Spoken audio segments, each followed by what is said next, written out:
मालूम है आखिर दुबई के पास इतना पैसा आता कहां से है और दुबई के शेख ऐशो आराम की जिंदगी जीने के लिए इतना सारा पैसा कहां से लाते हैं। अगर हम आपसे पूछें कि दुबई के पास पिछले 20 सालों में इतना पैसा कहां से आया, तो हमें पता है आप में से ज्यादातर लोगों का जवाब यही होगा कि वहां पर तेल की खदानें हैं। तो दोस्तों हम आपको बता दें, दुबई में जनरेट होने वाला जितना भी पैसा है उसका मात्र 1% ही तेल की वजह से आता है और वहीं बाकी 99% कहां से आता है। आज की इस वीडियो में सच से रूबरू होंगे जो आपको पूरी तरह से दंग करके रख देगा। तो दोस्तों देर किस बात की है, चलिए शुरू करते हैं हमारी शानदार वीडियो। लेकिन हाँ, वीडियो शुरू करने से पहले एक छोटी सी रिक्वेस्ट है दोस्तों, ज्यादा नहीं, बस आज से 20-22 साल पीछे चले तो दुबई के पास रेत के अलावा कुछ नहीं था, लेकिन एक शख्स जिसने पूरी दुबई का नक्शा बदल दिया वो कोई और नहीं, शेख मोहम्मद बिन रशीद अल मखतूम है। और ये एक ऐसे शख्स हैं जिन्होंने दूर की सोची और दुबई को आज दुनिया का तीसरे नंबर का टूरिस्ट डेस्टिनेशन प्लेस के साथ साथ ग्लोबल हब, ग्लोबल डेस्टिनेशन बना डाला। तभी दुनिया भर के अमीर लोग दुबई में जाकर अपना एम्पायर बिल्ड करने की सोचते हैं।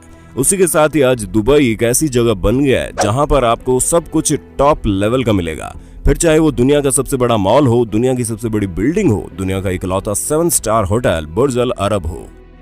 और दुबई इतने में सेटल नहीं हुआ, वो जब डिज्नीलैंड के पास गया ये बोलने के लिए कि दुबई में सबसे बड़ा डिज्नीलैंड बनना चाहिए, तो डिज्नीलैंड वालों ने मना कर दिया। उन्होंने बोला कि दुनिया का सबसे बड़ा डिज्नीलैंड तो हमारे यहाँ का ही होगा।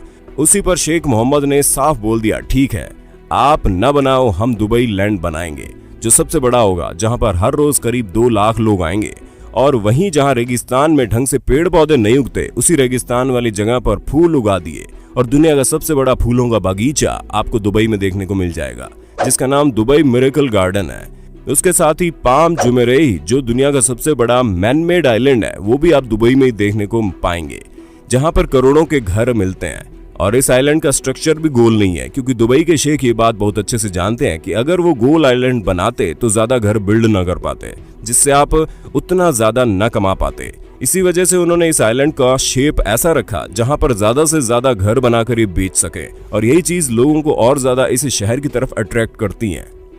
दोस्तों दुबई यही नहीं रुका, बल्कि वहां एक ऐसा ड्रोन बनाया जा रहा है जो इंसानों को 150 किलोमीटर प्रति घंटे की रफ्तार से एक जगह से दूसरी जगह पहुंचा देगा। यानी कि जहां आप टैक्सी और ऑटो का सहारा लेकर एक जगह से दूसरी जगह जाते हैं, वहीं आपको ड्रोन ऑटोमेटिकली एक जगह से दूसरी जगह ट्रेवल कराएगा, जिससे ट्रैफिक के साथ साथ समय की भी काफी बचत होगी। और बात अगर समय की आती है तो हम आपको बता दें, दुबई में आज से करीब 20 साल बाद ज्यादातर गाड़ियां सिर्फ और सिर्फ ऑटोमेटिक ही चलेंगी। यानी कि दुबई इस काम में भी लगा हुआ है कि वहां पर कम से कम एक्सीडेंट हो और लोग ज्यादा से ज्यादा इलेक्ट्रिसिटी से चलने वाली ऑटोमेटिक गाड़ियों का इस्तेमाल करके ऑयल की कम खपत करें। सिर्फ इतना ही नहीं, आज अगर हम दुबई के क्राइम रेट की बात करें तो वो भी लगभग 0 है, क्योंकि ना तो वहां चोरी चकारी होती है, ना ही लूटपाट। उसके साथ ही रेप और किडनैपिंग जैसे केस भी वहां पर ना के बराबर ही देखने को मिलते हैं, जिसकी सबसे बड़ी वजह वहां का सख्त कानून है। और वो इसलिए है क्योंकि वहां पर कोई भी क्राइम करते हो तो आपको पता नहीं चलेगा, आपके अकाउंट से पैसे कट जाएंगे, फिर चाहे वो ट्रैफिक तोड़ने का क्राइम हो या फिर गाड़ी गंदी करके घूमने का। जी हाँ, दुबई में गाड़ी गंदी करने पर भी आपको फाइन देना पड़ जाता है। तो आप खुद ही सोचिए वहां पर लूटपाट और रेप जैसे केसेस में क्या किया जाता होगा। और इन्हीं सख्त कानूनों के चलते वहां के जितने भी मुजरिम हैं वो हिम्मत ही नहीं कर पाते कि कोई क्राइम करे। और अगर एक आध की हिम्मत पड़ भी गई तो ये मत भूलिएगा, दुबई में पुलिस के पास कोई ऐसी वैसी गाड़ी नहीं होती, बल्कि सुपर कार होती है जो झट से आपको पकड़कर जेल की सलाखों के अंदर डाल देंगे। और ऐसी ही न जाने कितनी सारी चीजें दुबई के अंदर है जो हर आम इंसान को वहां जाने के लिए आकर्षित करती हैं। और यही वजह है कि आपको सिर्फ दुबई में लोकल शेख 8 से 10% ही मिलेंगे, बाकी वहां पर सभी दूसरे देशों के लोग रहते हैं। और ऐसा इसलिए संभव हो पाया है क्योंकि दुबई ना तो अपने देश में रहने वाले लोगों से कोई टैक्स वसूलता है, ना ही वहां रहने के लिए आपको कोई अलग परमिट की जरूरत है।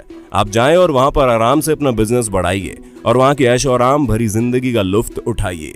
बस आपके पास पैसे होने चाहिए, क्योंकि जिनके पास पैसा नहीं होता वो दुबई में जाते तो हैं लेकिन पैसे कमाने के लिए। और यही सोच दुबई ने सालों से रखी है, जहां पर वो इंडिया, पाकिस्तान, बांग्लादेश, नेपाल, फिलीपींस जैसे देशों के लोगों को वहां की तेज गर्मी में काम करने के लिए बुलाते हैं। और आप जो दुबई में बने इतनी बड़ी बड़ी गगनचुंबी इमारतें देखते हैं, वो सब इन्हीं डेवलपमेंट कंट्री की वजह से बनी है, क्योंकि यहीं के लोग वहां जाकर मजदूरी करते हैं और चंद पैसों के लिए कड़ी मेहनत करते हैं। उसी का उल्टा वहां के अमीर लोग एयर कंडीशन होटल और घरों में बैठकर पूरा एम्पायर चलाते हैं।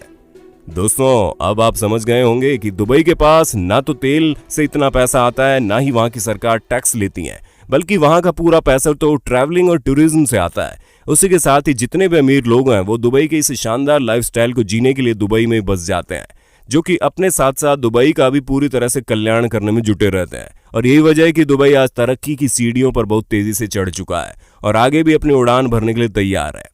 बाकी आपका दुबई के बारे में क्या ख्याल है, हमें कमेंट करके जरूर बताइए।